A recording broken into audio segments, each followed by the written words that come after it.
sprekende Gees sal wees.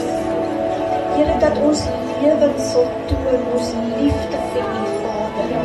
Here, ons is niks sonder U, ons is so afhanklik van U genade, van U liefde, Here.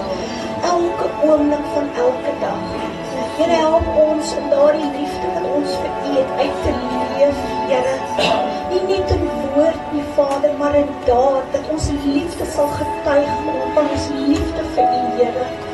Word vanoggend verheerlik in hierdie plek, Vader. Ons het U lief, Here, met 'n onbeskryflike liefde, Vader. Ons dank U, Here, vir die voorreg wat ons het om U te ken. Ons dank U vir die voorreg, Here, wat ons het om hierdie aanbiddingsplekkie te hê. Om 'n familie saam in Christus te wees, Here, wat kan uitreik na U toe, Here. En vir U al die lof en die eer en aanbidding bring wat U voortkom, Here, wat U toekom, Here. Ek dank U daarvoor, Here. Word verheerlik vanmôre.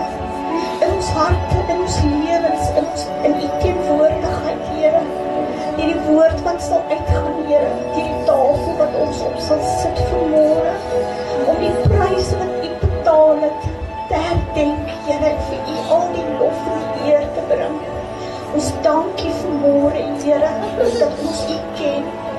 Here, ons kom vanmôre verdwaald gewees, ons kom verlore gewees, Here.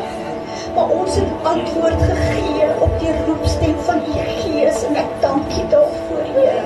Dankie vir U genade, Here. Here, U is so groot en so prysenswaardig. Al die lof kom U toe. Want U is waardig. U is waardig, Here. Amen. Halleluja. Ja, God is goed. Halleluja. Heerlik om so op die tafel by mekaar te kom as familie. Saam te eet. Ja, die brood van hierdie lewe maak nie versadig nie, vir ewig nie, dit is net vir 'n oomblik, maar die brood van die Here maak versadig vir ewig. Daar is 'n tafel vir ons gedek vanmôre. Ja, Jesus het gesê, ek is die brood van die lewe. So die wat honger is, jy kan eet van die brood van die lewe. Julle wat dors is, hy het gesê, dat hy is die lewenswater wat uit die rots uitgevloei het. Daardie water is vandag tot ons beskikbaar. En jy kan kom eet en kom drink verniet. Dan sal nog nuwe wyn. Julle wat so 'n bietjie vrolik wil wees, moenie dronk word van wyn nie, dan is losbandigheid, maar word met die Gees vervul, die nuwe wyn. Want nuwe wyn gooi nie in ou leersakke nie, jy moet nuut gemaak word. Nuwe wyn word 'n nuwe leer. Wie's nuwe leersak hier vandag? Wie kan sê I am a new creation?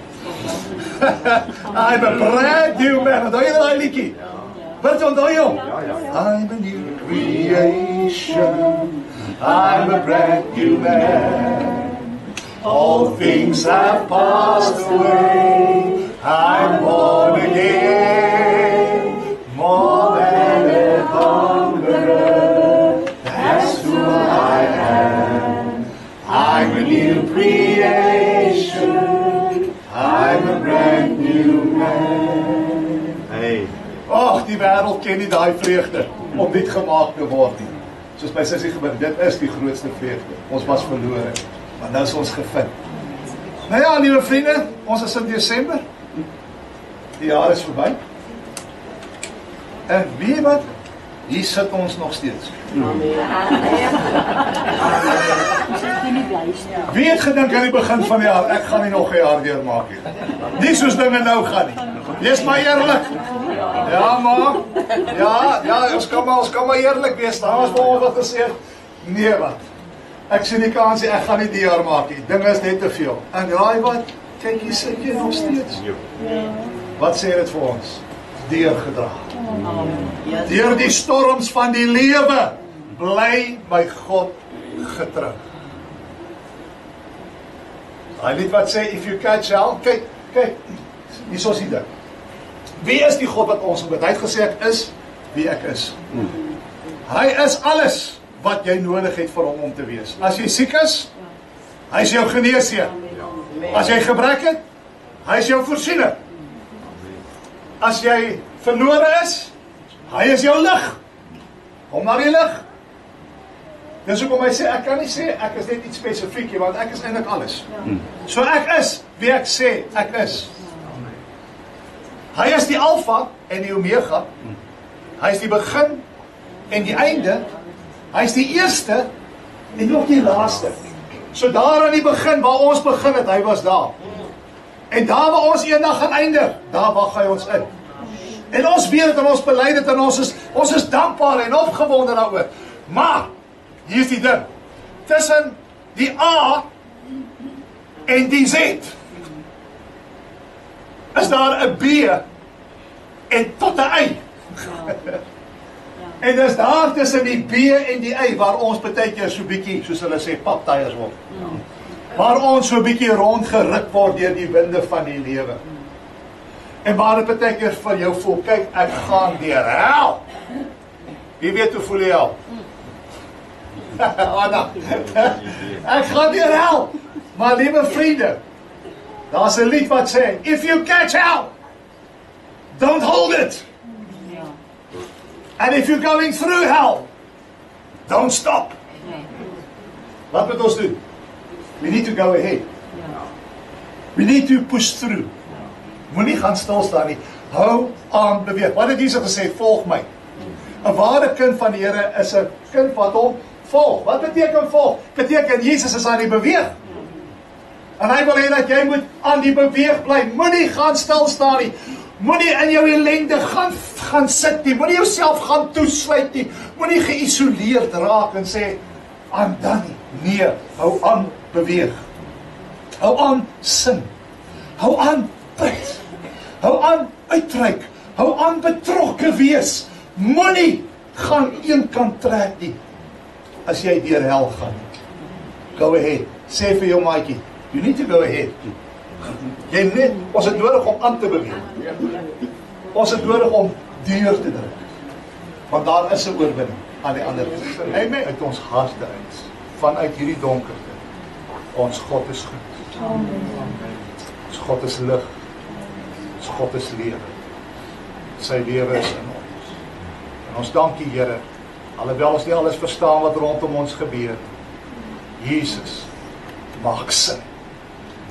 Jesus is my lewe. My hoop is in U. My geloof is in U. En ek dank U dat ons vanmôre lewe ten spyte van die dood wat daar buite is. Ons eer U daarvoor in Jesus naam. Ons praat al van laasweek af met mekaar oor hierdie moeilike vraag. Maar dit is nie so maklik om net 'n een woord antwoord te gee op al die vrae van die lewe nie. En ons het gehoor in hierdie tyd, veral nou soos wat die boosheid toeneem oor die aarde. En jy, as jy dit nie sien nie, you must be blind not to see the advantage of having your eyes tested regularly. Want dit is duidelik. En ons vra, wanneer tragedie tref, wie ken tragedie? Wie ken die onverwagse, wat soms vir jou slat soos 'n rukwind van die kante? En dan vra ons, hoekom is dit so, dat ons soveel pyn en swaar kry, en ellende soms moet beleef, terwyl ons weet dat God is goed, en terwyl ons weet dat God is almagtig? Hoekom verhinder hy nie die dinge nie? Hoekom keer hy dit nie? Hoekom laat hy dit toe?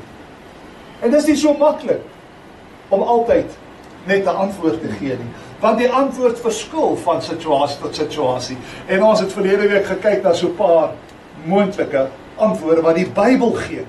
Want die Bybel is voldoende. Die Bybel is nie stil hieroor nie. Hy gee vir ons antwoorde. So ek wil nie herhaal wat ons laasweek gesê het nie.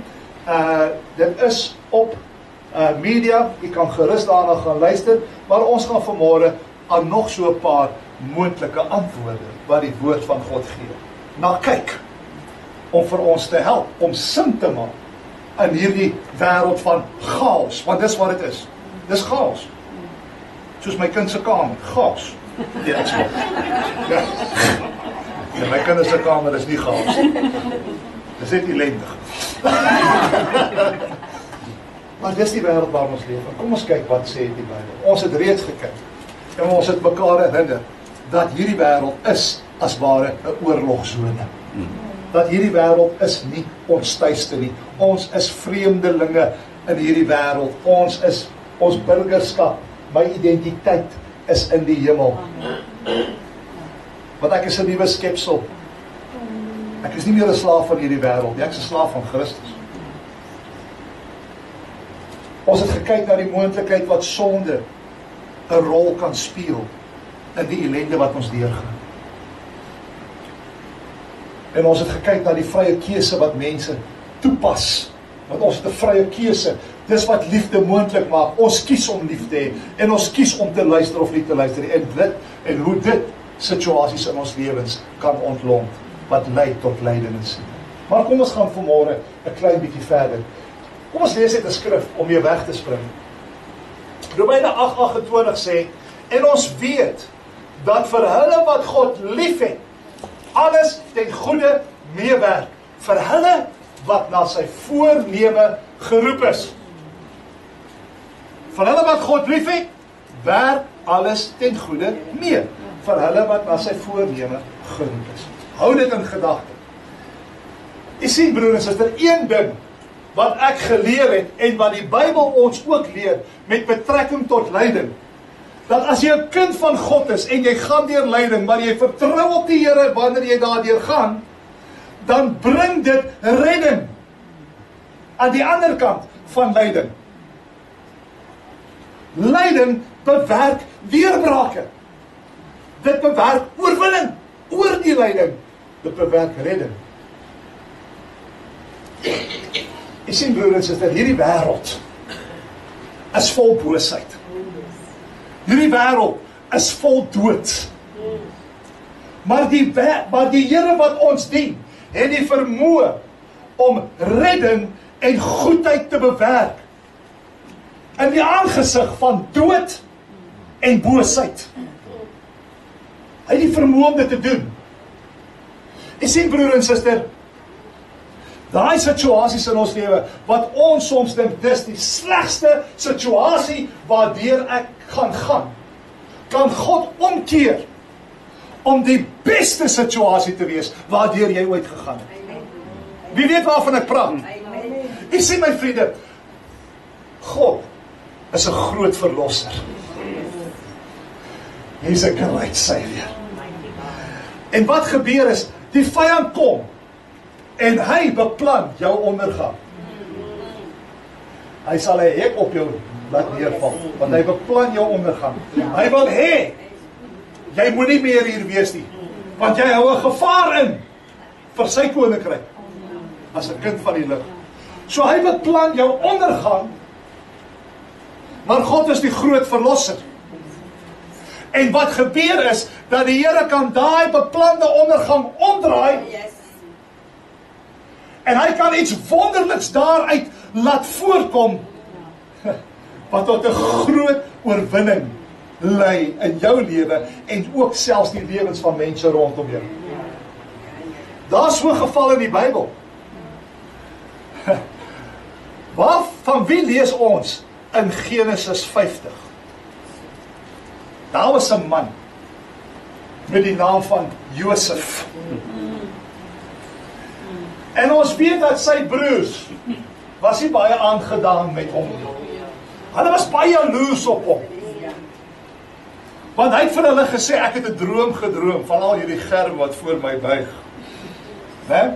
Hierdie 12 gerwe wat voor my buig, en dan nog die ma en die pa ook, almal buig voor my. En die broers nog, wie dink die jong boetie van ons, wie is hy om te dink ons gaan voor hom buig? Né?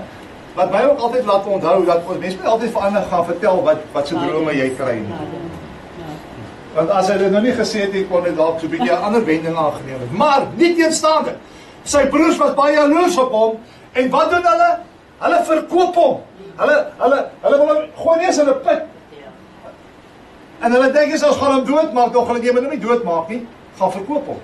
En ons weet hoe Josef deur ellende op ellende gegaan het. Hy is eers in slawe drywer se hande gelaat as 'n slaaf. Toe kom hy in Egipte en ons weet hoe Potifar se vrou van hom gelieg het om te sê dat hy probeer om my aan te rand en toe beland hy in die tronk. So ons sien dat sy lewe is soos 'n pingpongballetjie, want eers slat die lewe hom teen die grond, maar dan verhef die Here hom in Potifar se huis. Maar dan kom Potifar se vrou en dan lieg sy oor hom, maar dan boom, land hy weer in die gevangenis. Maar dan sê hy vir die skinker, hoor ek, gaan vertel vir die koning, vir vader, hy net dink aan my, en hoe die Here hom weer toe verhef het. Op en af, en op en af. En hier sien ons waar God 'n situasie gebruik het waar sy broers hom wou weg hê. En die Here draai daai situasie om. En hy gebruik dit as 'n geleentheid om vir Josef te posisioneer in die lewe. As tweede in bevel in die hele Egipte, net onder Farao. En hoe die Here vir Josef gebruik het om miljoene mense se lewens te red van hongersnood, insluitend sy eie familiesin, sy eie broers wat hom verraai het. God gebruik vir Josef om hulle lewens te red van die hongersnood. En kyk gou-gou 'n bietjie wat sê Genesis 50 vers 20. Want toe Josef se broers hom herken toe hulle in Egipte kom om te kom hulp kry, hulle het nie eens geweet dis Josef, hulle eie broer met wie hulle praat, want hy lyk bietjie anders as toe hy in die put gelê het. Nou hy is 'n man van status. En lees gou, weet jy Genesis 50:20. Hoor wat sê Josef vir sy broers, want sy broers het toe baie sleg gevoel dat hulle dit gedoen het. Maar kyk wat sê Josef. Want julle het wel kwaad teen my bedink, maar God het dit in goeie gedink om te doen soos dit vandag is, om 'n groot volk in die lewe te hou. Wow! Hy sê vir sy broers, julle het kwaad teen my bedink. Maar wat julle nie weet nie, my God is a great Savior. En God het dit so gewil, sodat 'n groot volk gered kan word, deur my vandag in hierdie posisie te plaas. Jy sien, ons sien nie die toekoms nie, my vriende. What the devil means for evil, God turns it for good. Halleluja. Wie het al so ervaring gehad? Maar die situasie wat gelyk het, dis nou so laag, soos wat ek kan val.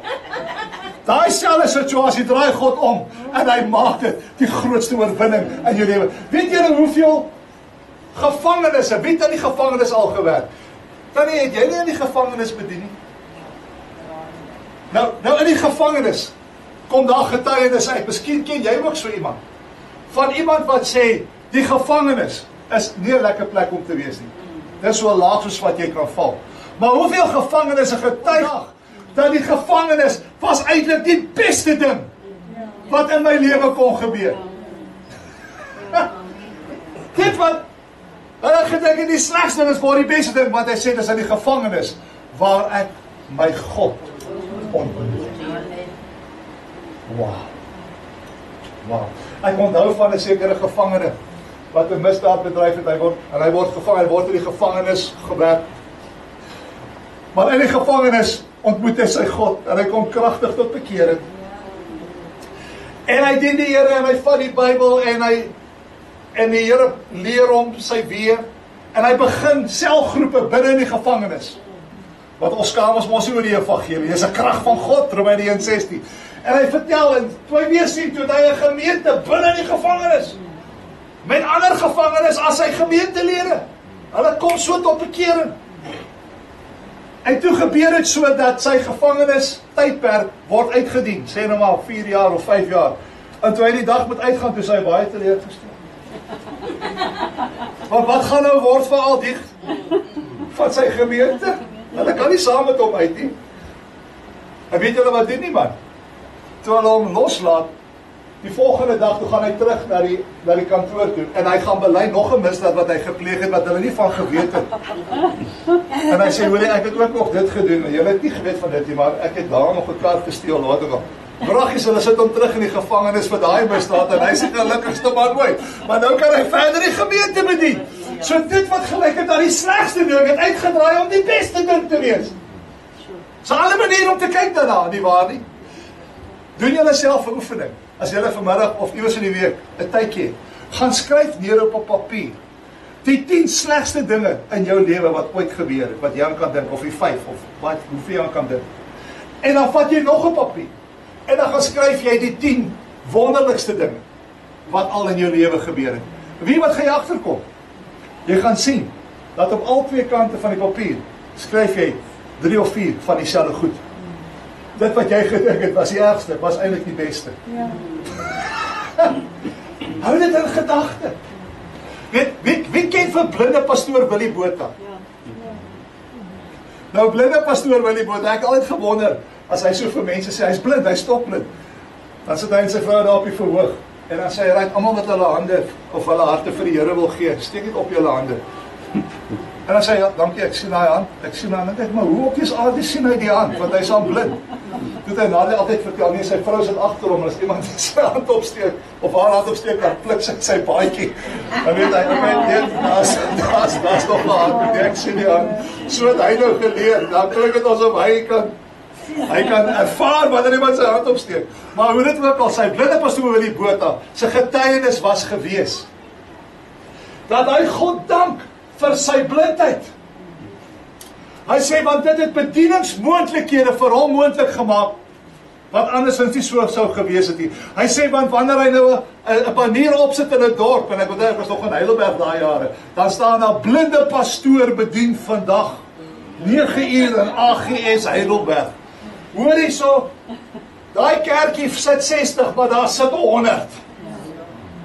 Dan denk ek, joh, en dan kyk jy na die bediening, en denk jy, maar, dis nie dat hy nou so wat wonderse stem het, of so, weet, of so fantastische prediker is nie. Maar toe sê hy, maar dis die geheim. Hy sê, as die mense lees op die banier, blinde pastoor kom bedien, dan kom hulle uit die skierigheid uit. Nie as gevolg van sy preekvermoë, of sy sangvermoë nie, maar omdat hy blind is. Hy sê, so die Here gebruik sy blindheid, om die skares te trek. What the devil means for evil, God means for good. Halleluja. So God bewerk oorwinning uit lyding. Miskien sit jy vanmôre in 'n posisie van seer en swaar kry. But hold on. Keep your eyes upon Jesus. En as ek deur 'n dal van doodskade weer gaan, moenie onheil vrees nie. God is met my. Sy stok en sy staf, die vertroos my. Ek gaan deur daai dal. Ek gaan nie stil staan in daai dal nie. Die Here het dan gesê ons gaan deur. Hy het vir sy disippels gesê, kom laat ons oorvaar na die ander kant. Hy het nie van hulle gesê van die storm nie. Hy het geweet van die storm. Hy het geweet daar gaan 'n storm kom. Maar hy sê hulle niks nie. Hy het vir hulle belofte gegee. We're gonna make the other side. Ja. Maar wat gebeur in die storm? Jy vergeet wat God vir jou gesê het.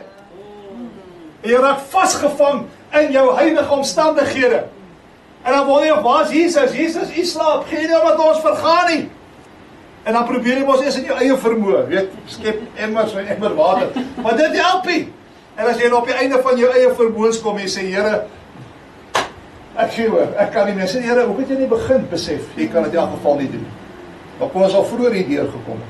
Israeliete, dit hoef julle nie 40 jaar te gevat het, julle kon in 11 dae deur die woestyn gegaan het, maar omdat julle mos gedink het, julle weet beter. Toe julle daar by Kadesh-Barnea kom, toe ek sê, vat in die land, toe sê julle mos, nee, ons gaan terug. Ons sien nie kans vir die reëse nie, ons is so sprinkaan in hulle oor. Nou gaan julle 40 jaar om dieselfde berg trek. Imagine that. Daai woestyn is nie so groot nie, mense, hulle het letterlik in sirkels getrek vir 40 jaar. Wie van ons voel partykeer my lewe is soos 'n sirkel? Ek klim op by 'n stasie in die oggend en ek klim af by daai selfde stasie in die aand. Maar liewe vriende, hou jou oog op Jesus en gaan deur die storm. En ek wil vir die versekering gee dat deur daai storm sal alles die goede neem is. Vir hulle wat na sy voorneme geroep is. Kyk gou 'n bietjie wat sê Psalm 37. Jy wil gaan so toe blaai of miskien kan ek sommer blaai. Psalm 37 vers 23 tot 25. Hy sê daar, deur die Here word die gange van 'n man bevestig. Hy het 'n welbehae in sy weg. The steps of a good man are ordered by the Lord. Hy weet elke tree wat jy gaan gee. As hy val, dan stort hy nie neer nie. Want die Here ondersteun sy hand. Ek was jonk, ook het ek oud geword, maar nooit het ek die regverdige verlate gesien, of dat sy nageslag brood soek. Die Here weet wat ons nodig het. Die regverdige sal nooit alleen wees, en daar sal brood wees om te eet. God is met jou. Ek moet net vir iemand sê, wat verlate voel. Johan, God is met jou. Sy regterhand ondersteun jou, man. Oral waar jy gaan. Moenie benoud wees nie. Moenie angstig rondkyk nie. God is met jou. And what the devil means for evil, God means for good. Het jy dit? So daar's nog 'n moontlike antwoord. Kan ons nog net so 2 of 3 bespreek? Gaan ek klaar. Die ander moontlikheid is, broer en suster, hoekom ons soms deur lyding moet gaan is, daar word groei bewerk. Groei vind plaas. Michael, beteken moet ek iemand deur die hel gaan, sodat ons 'n beter weergawe van onsself kan word. Ja. Want ons groei. Luister, hoeveel suksesvolle atlete vandag moes nie eers deur die pyn gaan van nederlaag en teleurstelling. Ons moes eers 'n paar keer verloor het, maar jy het nie eers gekom by die kamer en sê eers hier verder. Jy het nie altyd jou teikens bereik nie. Hy's net, en jy gaan deur baie strawwe oefeninge, en dan dink jy nog beteken, ek het so hard gewerk, en dan het ek nog steeds in my mikpunt behaal nie. My seun Leem, hy het gesit en huil op die squashbaan na die dag. Want hy sê, pa, ek het so hard gewerk om 'n sekere posisie te bereik. Hy sê, en toe verloor ek nou teen iemand. Sê ek, my seun, ek is so bly jy het verloor. Want dit bou, dit ontwikkel jou. Jy groei nou in dit. Jy word volwasse in jou nederlaag. Hoeveel suksesvolle besigheidsmanne moes nie eers deur tragedie gaan? Teleurstellings, mislukkings, voordat hulle sukses behaal het. Joh, ek kan nie help om aan jou hand te dink nie. Ek weet, joh, maar hy was 'n go-getter, né? Waar ander gedink het, ja, jy sal nou sien. Jy sal nou sien. Toe staan Johan op en die Here gee hom wysheid. Die Here lei hom na die regte mense toe. Die Here connect hom met die regte persone. En vandag, deur die genade van die Here, staan hy sterk in dit wat God hom gegee het om te doen. Maar daar moet eers 'n paar terugslae wees. Wie ken hy terugslae? 'n slapelose nag of 2 of 3. Wie's nou daar? Maar die Here bewerk groei. Wie waar groei jy? In jou karakter. Ja. Jy groei in jou, daar's sekere karaktereienskappe wat slegs kan groei in die teelaarde van swaarkry.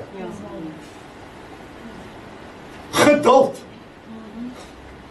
Hoeveel van ons het geduld? Tanya, jy's 'n spreekwoord van geduld. Soos hy man gebid het, Lord, grant me patience, but grant it to me now. Ons is mos geduldige mense. Wat sê Jakobus 1? Hy sê, ag dit louter vreugde, wanneer jy deur allerhande beproewinge gaan, omdat jy weet dat die beproefdheid van jou geloof wat bewerk? Lydsaamheid. Wat is lydsaamheid? Patience. Langmoedigheid. Patience. So daar sekere karakter soos geduld ontwikkel in lyding. Here, hoe lank nog? Hoe lank nog? Wees geduldig, wag op my. Wees sterk, laat jou hart sterk wees. Psalm 27:14, wag op my. Hold, my sussie, hold. Wysheid word geleer in lyding. Jy leer wysheid. Empatie. Medelee. Nou weet ek hoe jy voel, my sussie. Ek weet nou wat jy deurgaan, my sussie, because I was there. Ek het ook al deurgegaan. So nou kan ons empatie met mense hê. Dit ontwikkel wanneer jy self deur lyding gaan. So kan ons aangaan. Al hierdie pragtige karaktereienskappe wat ontwikkel. Maar jy moet spiritueel aan van lyding gaan om dit te ontwikkel. Wysheid, geduld, medelee, deursettingsvermoë. Wat jy net, my knie krak so om die eerste draai nie. Julle langafstand atlete, jy moet maar op jou tande byt, want jy wil al 50 keer gestop het, maar dan druk jy maar deur daai pyn. Jy druk deur daai nie. Deursettingsvermoë. Wie wat ontwikkel nog? Jou uitkyk op die lewe. Jy sien, die lewe is kort. 70 as jy sterk is, 80, waar as jy sterk is, wie is tussen 70 en 80? Julle as jy sterk is, wie is al verby 80? Wat maak jy nog nie?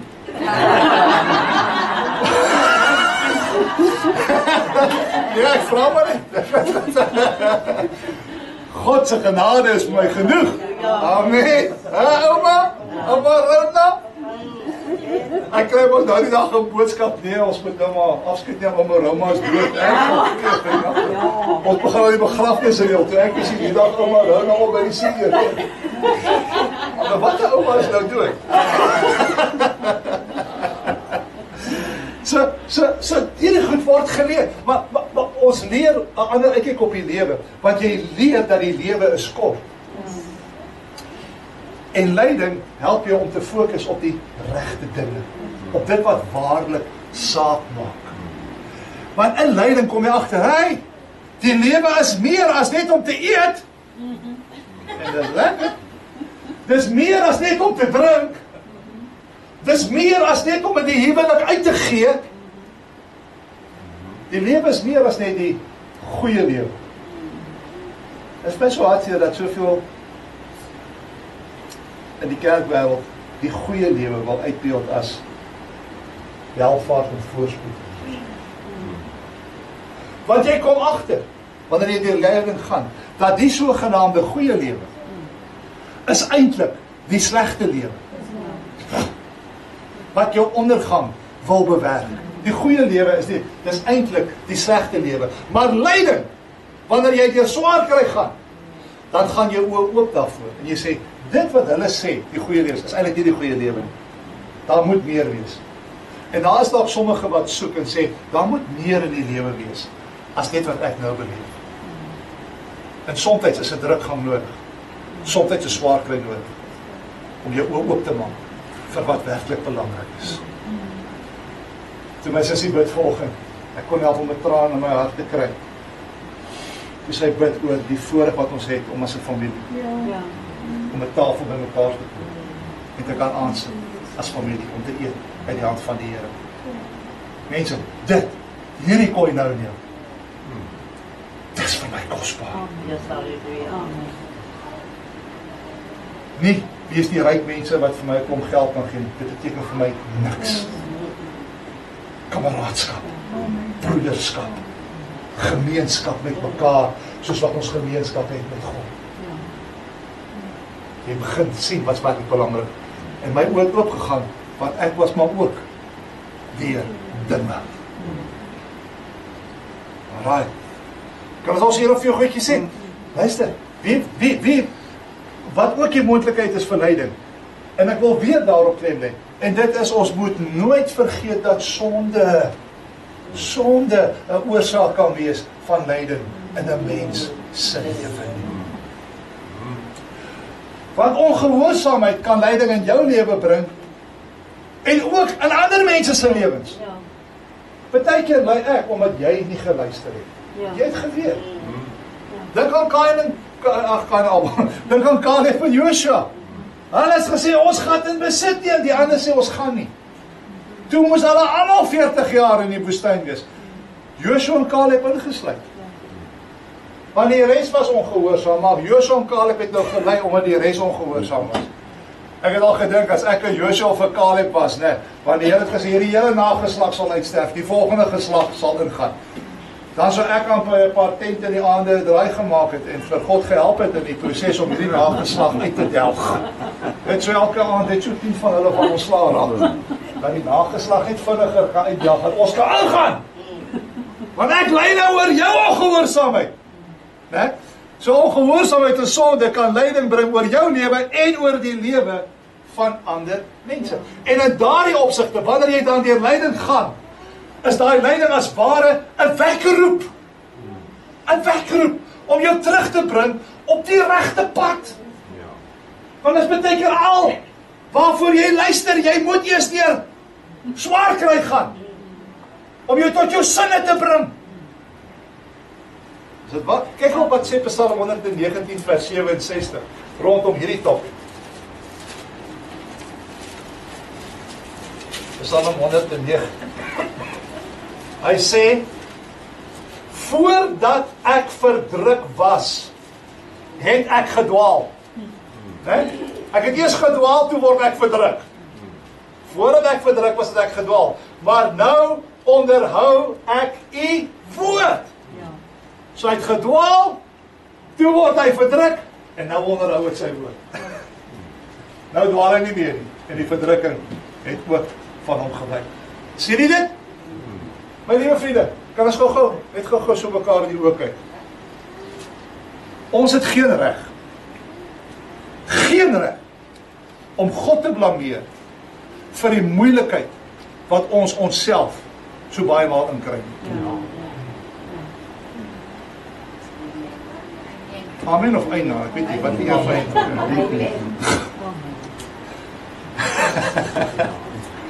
Luister, is dit nie verbasend hoe ons baie keer God se stem ignoreer?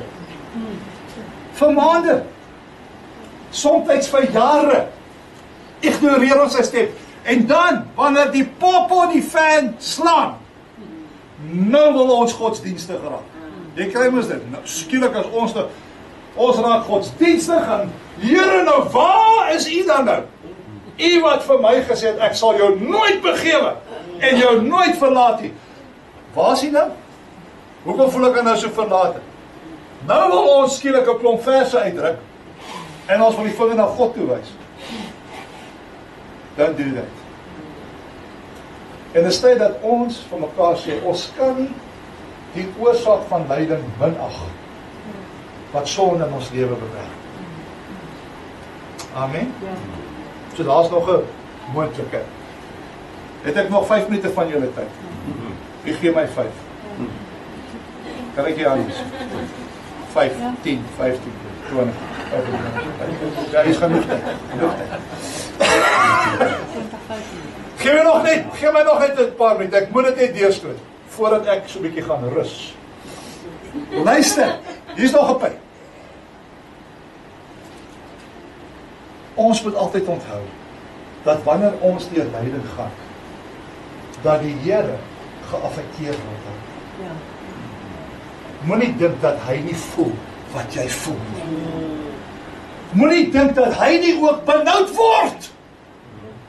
Kan jy dink God word benoud? O ja, want word jy 'n versie al gelees? Dat hy benoud word in Israel se benoudhede. Hy voel wat ons voel. Kyk gou, ek gaan vir julle sê waar dit staan. Jesaja 63 vers 9. Want Israel, God moet vir Israel straf, want hulle hoor nie. En wat 'n vader tugtig nie sy kind as hy ongehoorsaam is nie, né? 'n Vader tugtig mos sy kind. En Jesaja 63 vers 9. En hoeveel keer het God met Israel gepraat? En dan, wat hy doen is, hy weerhou reën van hulle. Nou is daar droogte, daar is nie kos om te eet nie. En as jy Amos gaan lees, as jy hou van die Ou Testament, gaan lees Amos, hoeveel keer, dan kom die Here en sê, ek het al hierdie goed vir julle gebring, en sê, and yet you did not return to me. Hy sê dit oor en oor. Steeds het julle nie na my teruggekeer nie. Ek het reën van julle weerhou, maar julle wil nie luister nie. Toe bring ek vuur en ek verbrand huise, maar nog steeds wil julle nie luister nie. Toe stuur ek die vyand in om julle huise te plunder en julle wil nog steeds nie luister nie. En wat was die uiteinde? 722 voor Christus, toe kom die Assiriërs en hulle word uit hulle land uitgesit. En dis wat God gesê het in Deuteronomy 28 wat sal gebeur, toe hy vir hulle die seëning en die vloeke voorgehou het. Dat hulle sal hulle eiendom verloor. Hulle bly eienaars, maar verblyfreg het hulle verloor. En hy los dit. Maar yet you did not return to me. Maar dan kom God en hy sê, terwyl ek hierdie straf toedien, is ek benoud vir julle op pondhalwe. Wat sê Jesaja 73? Het jy hom daar so, Frans? Lees hom gou dan. Jesaja 63 vers 9. En al hulle benoudheid was hy benoud, en die engel van sy aangesig het hulle verlos, deur sy liefde en deur sy medelyde het hy hulle verlos, en hy het hulle opgehef en hulle gedra al die dae van die ou tyd. So, hy was benoud in hulle benoudhede, maar hy het hulle steeds lief gehad, en hy het hulle ten einde verlos. Jy sien broeders, is God tugtig soms, maar moet nooit dink dat God se tugtiging, dat hy verlustiging het daarin. Dis nie vir hom lekker om dit te doen nie. Maar dis baie keer wat nodig is. God gee jou nie wat jy wil hê nie, hy gee jou wat jy nodig het. En soms is tugtiging wat ons nodig het. Kyk gou Klaagliedere 3. Wie's vinnig op die, hoe sê vinger op die knoppie? Wie's vinnig op die knoppie? Klaagliedere 3. Johannes hier daar. En nog nie. Wees by die inhoudsopgawe om te kyk, waar is Klaagliedere 3? Wees maar eerlik. Klaagliedere, Jeremia, is die Klaagliedere van? Jeremia, so net na Jeremia. Hoofstuk 3, vir my laat op is. Kijk, hy sê daar so in vers 23,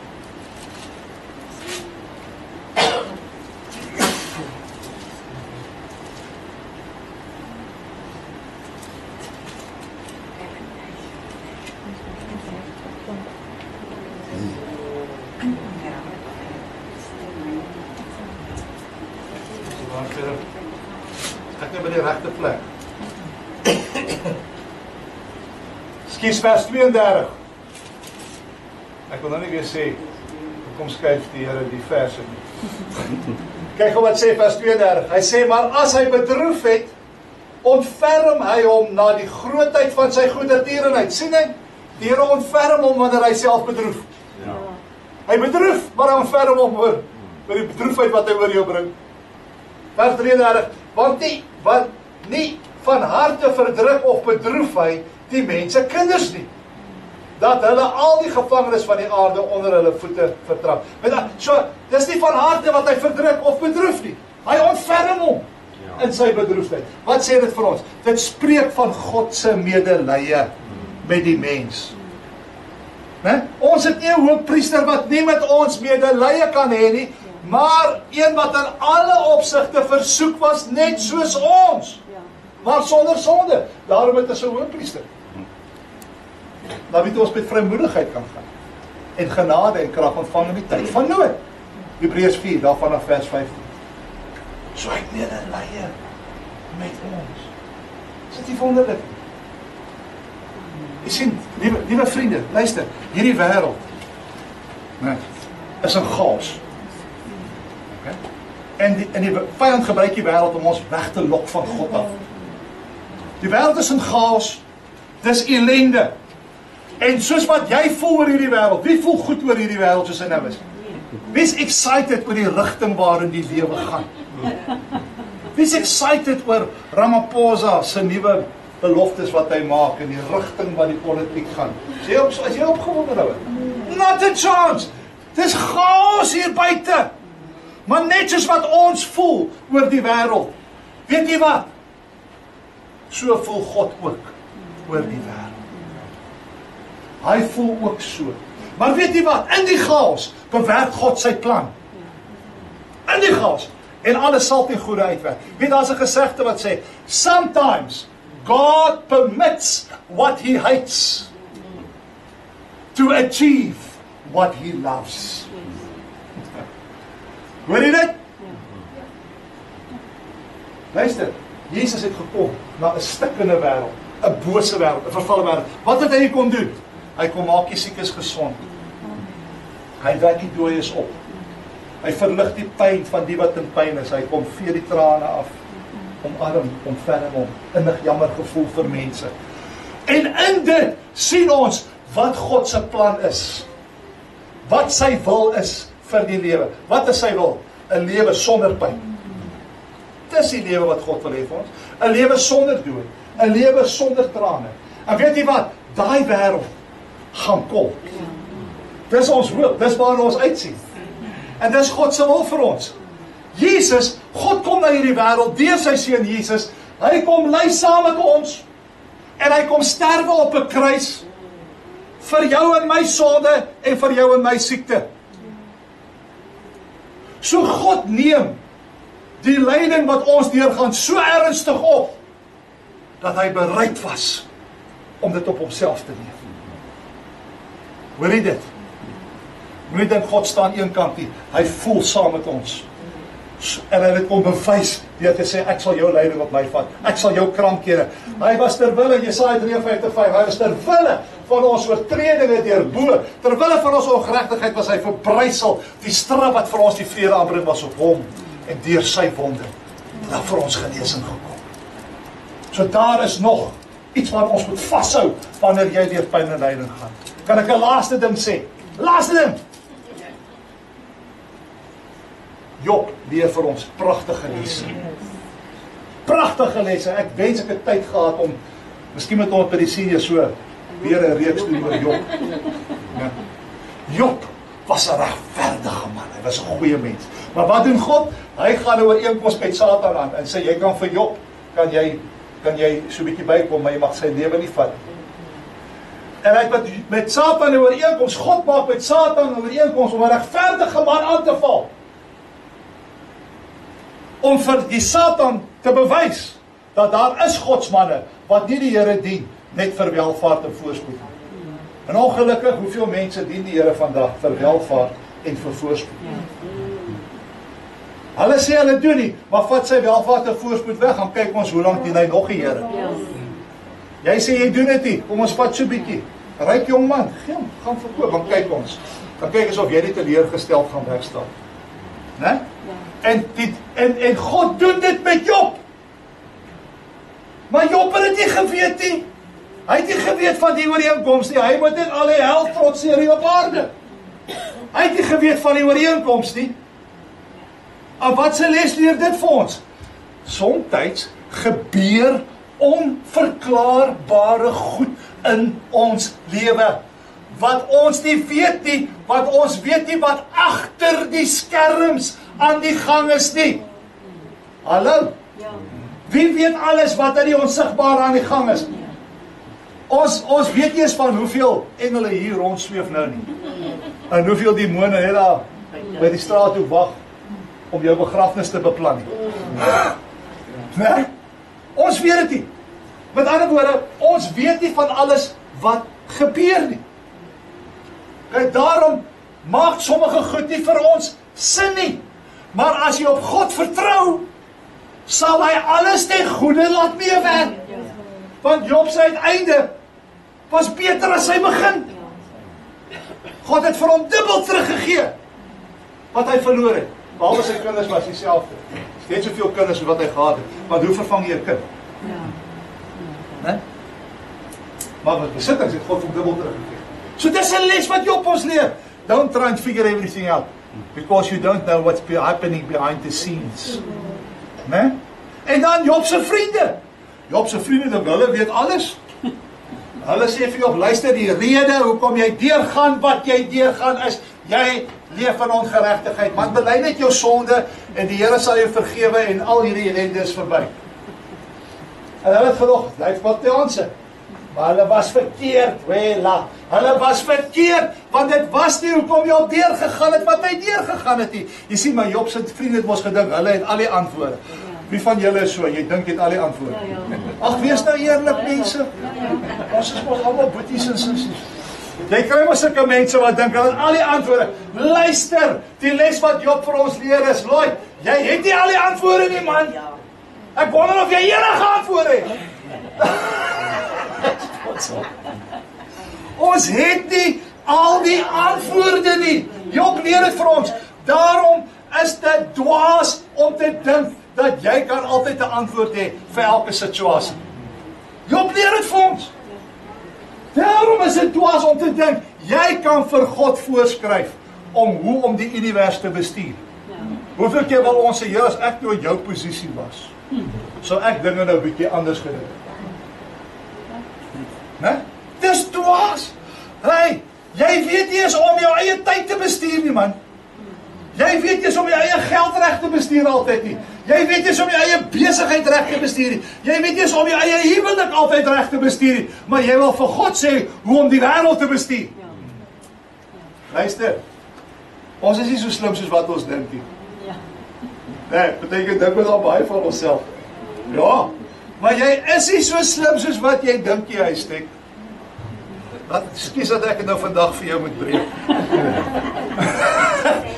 Ons is nie so slim soos wat ons dink nie. En daarom, omdat God soveel meer wysheid het as ons. Weet, Jesaja 55:8 sê, sy weet so ver bo ons weet. Sy gedagtes so ver bo ons gedagtes. Dat as ons nou wil hê die Here moet vir ons verduidelik die rede vir pyn en lyding. Ons gaan dit in elk geval nie verstaan nie. Dit is soos om vir 'n sub A kind kwantumfisika te probeer leer. Jy gaan dit nie verstaan nie. Daarom moenie probeer verstaan hoekom daar altyd pyn en lyding moet wees nie. Maar verloor jou in die hande van die Here. Hy sal jou deurdra. En dis die laaste ding wat ek nou wil sê. En dit is met betrekking tot die laaste punt. Dis die laaste punt onder die laaste punt. Dis nie 'n gotcha moment nie. Nee. Ons is nog steeds by Job. Job is die laaste punt. Die laaste punt onder Job. Voor ons by die laaste punt kom. Is die volgende. En dit is, jy sien dat ek my punt verloor.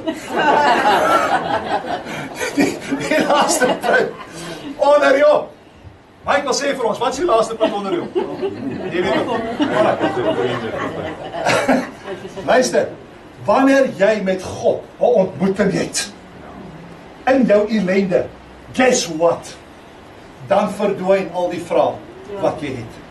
Wanneer jy God van aangesig tot aangesig ontmoet, dan besef jy, ek het nie meer antwoorde nodig op al die vrae nie. Want God het vir Job nooit geantwoord hoekom hy daardeur moes gaan nie. God het nooit geweet van die ooreenkoms nie. Maar Job het berus. Hy het rus gevind in die Here. My liewe vriend, as dinge rof raak, hardloop na die liefdevolle arms van Jesus toe. Jy sal rus vind, al het jy nie die antwoord nie. Hardloop na sy arms toe. Daar's miljoene mense wat kan getuig toe hulle God ontmoet. Toe het hulle gesien dat God is waarlik meer as genoeg. Ek het nie 'n antwoord nie, maar ek weet my God is meer as genoeg. My liewe vriend, Tanya, jy het nie nodig om alleen deur jou pyn en lyding te gaan nie. Daar is 'n God in die hemel wat jou bystaan. Daar's 'n God in die hemel wat jou wil omarm en saam met jou deur dit gaan. Hy sal jou verstaan. Wie ken wat is daai vrou Corrie ten Boom? Ken julle vir Corrie ten Boom? Daai vrou wat so daai erge lyding gegaan het in die Holocaust saam met die Jode. Weet jy wat het sy eendag gesê? Sy het gesê, now I know for sure that Jesus' light is stronger than the deepest darkness. Dat sy met God ontmoet. En haar stryd. En liewe vriende, as jy met God ontmoet, dan sal jy sien, hy is meer as genoeg. Ek het nie nodig om alles te verstaan nie. Because he's everything that I've ever wanted. Daarom as jy die Bybel lees, lees jy van godsman op godsman, wat die dood in die oog gestaar het, sonder om terug te deins. Wat deur waarskynlik die onmoontlikste situasies gegaan het. En hulle het meer as oorwinnaars aan die ander kant uitgekom. Because they had a face-to-face encounter with their Creator. And they saw his more than enough. So my verklaring vandag is, dat die Bybel voldoende antwoorde gee vir die swaarte en die lyding wat ons deurgaan. Dis die wonderlik om vanmôre te weet dat hy het ook gelei